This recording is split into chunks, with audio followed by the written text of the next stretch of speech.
시청자 여러분 안녕하세요. 호야입니다. 오늘 이 시간에는 성공적인 국제결혼 할 때 그 첫 단추는 과연 무엇일까에 대해서 제 생각을 여러분들에게 말씀드리도록 하겠습니다. 우선 저희가 뭐 국제결혼 하기 전에 이제 국내 한국 분들하고도 이제 뭐 이러저러한 계기를 통해서 이렇게 선이라든가 소개팅을 통해서 만나게 되잖아요. 그때 이제 어떻게 되냐면은 상대방 여자분의 나이라든가 지금 하는 일, 그리고 가족 관계가 어떻게 되나 이런 기본적인 것은 알고 가잖아요. 그래서 이제 그 만남 장소에 가서 상대방 얼굴도 보고, 그리고 이제 말도 걸어보고 하면서 성격도 조금 파악해 보고, 그 이제 나하고 좀 맞나 안 맞나 그걸 판단하면서 추후에 이제 만남이 지속될지 안 지속될지, 물론 이제 뭐 내 관점도 있겠지만 상대방 관점도 있고, 그래서 이제 서로 맞으면은 이제 만남이 좀 지속될 수 있는 거고, 맞지 않으면 이제 만남이 딱 끊기게 되는데, 국제결혼 같은 경우에는 그러한 것조차도 아예 정보를 모르고 그냥 가게 되잖아요. 가족관계도 뭐 거의 알려주는 경우도 있지만 안 알려주는 경우도 있고, 이제 거의 현지에 가서 나이하고 그냥 얼굴만 보고 이렇게 뭐 대화가 통하는 것도 아니니까 뭐 이렇게 그냥 감으로 해가지고 어떻게 해서 결혼하는 경우가 거의 다반사인데, 제가 시간이 지나고 나서 제 주위 분들, 국제 결혼하신 분들 중에서 이혼하신 분들의 성향을 제가 쭉 파악해 보니까 가정에 있어서 좀 문제가 좀 있으셨던 분들이 거의 대부분이시더라고요. 그 문제가 뭐냐면은 첫 번째는 엄마 아빠가 다 계시지 않는 경우가 많았고요. 대부분 이제 엄마만 계신 경우. 왜 엄마만 계시냐면은 뭐 아빠가 안 계시다는 건데, 그 아빠가 뭐 돌아가셔서 안 계신 경우도 있지만은 그 경우는 별로 없었던 것 같아요. 대부분 봤을 때 아빠가 계시긴 계신데 같이 살질 않는 거죠.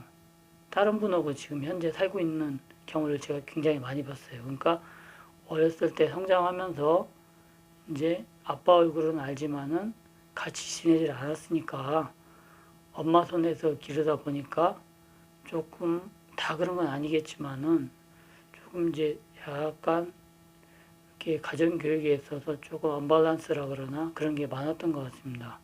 그리고 엄마 같은 경우에도 이제 한 번만 결혼한 게 아니라 두 번 이상 결혼한 경우도 제가 굉장히 많이 봤거든요. 자기 같은 형제인데도 불구하고 아빠가 달라요. 그런 경우가 우즈벡 같은 경우에는 의외로 많습니다. 생김새가 좀 많이 다르더라고요. 그래서 왜 그러냐고 제가 물어봤더니 이제 나중에 저희 와이프가 이제 그렇게 얘기를 해주더라고요. 이렇게 이제 온전한 가정에서 살지를 못하고 이렇게 이제 좀 약간 비정상적인 그러한 가정에서 이렇게 성장하다 보니까, 그리고 이제 그 여자분의 개인적인 좀 성격 자체도 조금 우리들이 이야기에는 조금 다른 뭔가가 있더라고요. 이렇게 이제 뭐 남자를 예전에 많이 사귀었다든가, 그리고 이제 뭐 이렇게 생활력이 아예 없다든가, 그리고 조금 문제를 좀 많이 일으켰다든가 이런 식으로. 또 이제 한 가지 더 중요한 건 뭐냐면은 동남아시아도 마찬가지겠지만 중앙아시아 쪽도 결혼을 굉장히 빨리 하거든요. 20대 초반이면은 다 결혼을 해요. 20대 중반 넘어가는 경우는 요즘은 이제 조금 이제 그 결혼 연령이 좀 뒤로 늦춰지는 추세라고 그러는데, 그 당시에는 20대 중반만 돼도 다 한 번씩 결혼해서 갔다 오신 분들, 돌싱들이 굉장히 많았거든요. 이제 저도 마찬가지로 그 당시에 결혼하러 갔을 때 뭐 저희 아내하고 저하고도 좀 나이 차이가 있지만은 처음엔 저도 한 20대 중반 그 정도를 좀 원했었고 이렇게 결혼을 진행하려고 했는데 이렇게 가이드라고 그러죠. 브로커가 딱 막는 거예요. 그래서 왜 그러냐고 물어봤더니 이분 20대 넘어가면 중반 넘어가면 다 한 번씩 결혼해서 갔다 온 사람들인데 감당할 수 있겠냐 저한테 물어보시더라고요. 저는 조언인데 그게 이제 쉽게 드리기 쉽지 않잖아요. 그래서 이제 거기에서 제가 좀 느낀 건데 그걸 모르시는 분들은 결혼하는 경우도 있어요. 브로커가 그거에 대해서 상세하게 설명해 주지 않으면 그냥 결혼하는 경우도 있는데 저 같은 경우에 다행히 이렇게 좀 상세하게 설명을 해줘서 그런 경우는 이렇게 이제 없이 그냥 저희 와이프도 처음 결혼하고 저도 처음 결혼하고 그래서 그렇게 국제 결혼을 하게 됐습니다.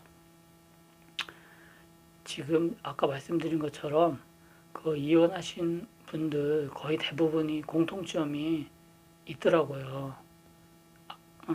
온전한 가정에서 성장하지 못하신 분들 다 그런 건 아니죠. 근데 대부분 그렇다는 것을 제가 이렇게 세월이 흘러서 경험상으로 봤을 때 그게 결과적으로 결과물로 나타나더라고요. 그래서 중요한 게 그 와이프 되실 분의 가정에 대해서 좀 알아야 된다는 겁니다. 근데 이제 저희가 이제 뭐 업체를 통해서 국제로 결혼을 하게 되면은 전혀 알지를 못해요. 그리고 이제 그분들조차도 국제 결혼을 진행할 때 일단 여자분들을 모집을 하잖아요. 모집을 할 때도 보면은 예를 들어서 저희 와이프가 이제 결혼했다 그러면은 한다 그러면은 이제 그 현지 브로커들이 따로 있거든요. 그 나라 사람들이 여성분들을 모으는 브로커인데 그분들이 이제 이렇게 얘기를 합니다. 네 친구들 중에 누구 있냐 없냐 결혼 안 한 사람이 있냐 없냐 이런 식으로 물어봐서 이렇게 이제 뭐 아름아름 이렇게 옆에 해가지고 저희 와이프도 친구들 해가지고 결혼하고 싶니 아닌 뭐 쉽지 않니 뭐 이런 식으로 물어본 다음에 이제 친구들이 오케이 하면은 이제 이렇게 그 브로커한테 이제 내 친구 중에 누가 이제 결혼하고 싶어 한다 그러면 오라 그래서 그때 이제 선을 보게 되거든요. 그러니까 그 현지 브로커조차도 그 이제 모집할 때 여자분들에 대해서 아는 정보가 거의 없어요. 물론 저희 와이프 같은 경우에는 그 예전 그 현지 브로커분 그 현지인하고 좀 많이 좀 아는 관계였기 때문에 그 예전에 결혼했던 여자분의 이제 아빠이기도 하셨고 좀 친분이 있어서 좀 알고 있었어요. 저희 와이프에 대해서. 그래서 이제 와이프가 이제 그 분에 대해서 좀 믿음을 가지고 이렇게 자기도 이제 결혼하고 싶다 그래서 이제 어떻게 해서 저 결혼한 거거든요. 그래서 그 경우를 제외하고는 대부분 같은 경우에 한국 남성들이 여성분에 대해서 거의 알지를 못해요. 나중에 이제 알게 되는데 그때는 이혼하고 나서 이제 이렇게 이제 뒷조사라고 하나 그런 걸 했을 때 알게 되거든요. 어떻게 보면은 치명적인 실수를 처음부터 했다고 봐도 무리가 아닙니다. 그러니까 이 업체를 통한 결혼은 웬만하면 안 하시는 게 좋아요.